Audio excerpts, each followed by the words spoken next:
Siamo in Veneto, economia e autonomia. Vabbè, autonomia, signori, dovete chiedere a Salvini perché la Gelmini che è candidata con noi aveva finito il progetto, andava approvato dal governo Draghi, Salvini l'ha fatto cadere, quindi possiamo dire semplificando che Salvini ha fatto cadere l'autonomia.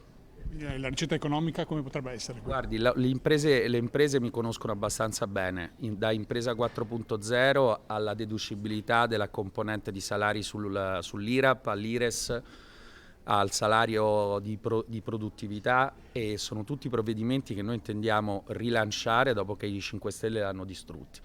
Qui però il tema fondamentale è l'energia, e sull'energia sono 20 giorni che io sto dicendo a tutti che bisogna interrompere la campagna elettorale e aiutare Draghi a intervenire. La Gran Bretagna è intervenuta, la Germania è intervenuta, ma hanno un governo nel pieno dei poteri. Noi non ce l'abbiamo, sempre grazie a Salvini, Berlusconi e Conte.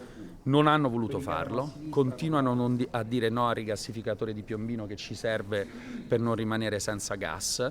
Stiamo davanti a una campagna elettorale che è delirante. Ieri si sono occupati di Peppa Pig, questa è la situazione.